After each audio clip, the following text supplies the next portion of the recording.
Political fanaticism on campus keeps getting more intense, but at the same time also more routine.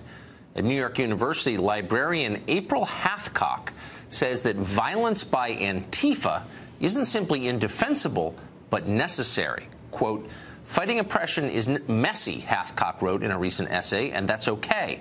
It's still vitally worth doing.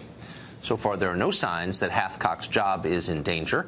Alan Dershowitz is the author of Trumped Up. He's also a retired Harvard Law School professor who has frequently spoken on various campuses, including last night at Columbia University in New York, and he joins us tonight. Professor, thanks for coming on. Thank you.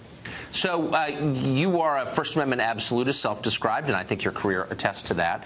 Where's the line? Is it okay, from the perspective of a school administration, to have an employee advocate political violence? Well, I think employees are different than students because they're supposed to be role models. Students are supposed to listen to them.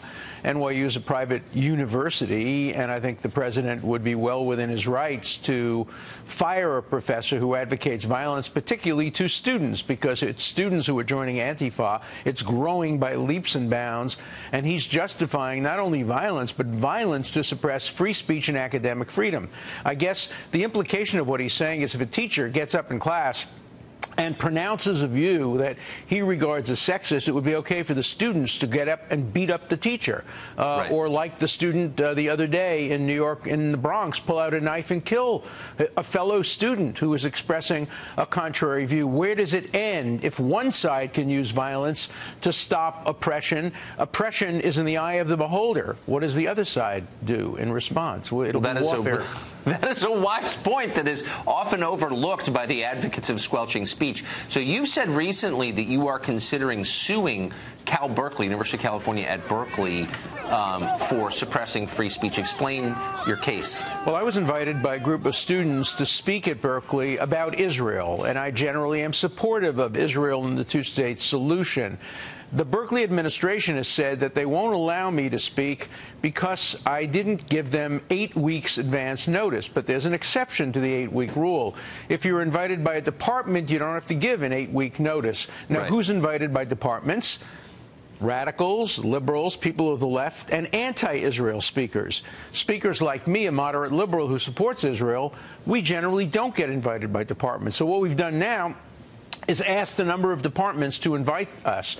If no department invites us, having invited people on the other side, we will sue them, arguing that the 8-week rule is a cover for content-based discrimination against moderates, liberals, conservatives, and supporters of Israel. What do you think you'll find when they produce the schedule and list of speakers they've invited to campus? Well, I have no doubt that anti-Israel speakers are invited by departments all the time, all over the United States.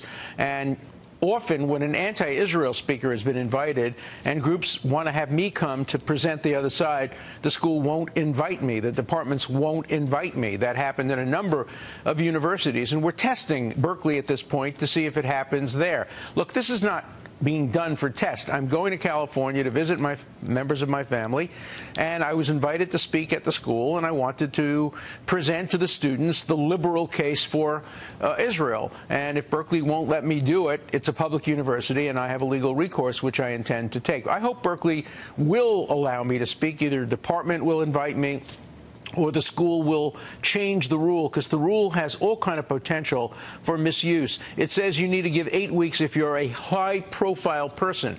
What does that mean? If the President of the United States said, I want to speak at Berkeley, they would make him wait 8 weeks? What if some liberal activist, famous actor or actress decided to speak? You think they would really make them wait 8 weeks? I think it's much too vague a term to satisfy the requirements of the First Amendment for a public university. Yeah, Noam Chomsky is not waiting 8 weeks to attack Israel on the campus of Berkeley. Is there any precedent for a suit like yours? I've never heard of a precedent for the 8-week rule, so there's no precedent for my suit, but I think it's a very strong suit. I think Berkeley will realize it's a strong suit, and I think in the end they will allow me to speak. But if they don't, they have to comply with the rule of law, including the First Amendment.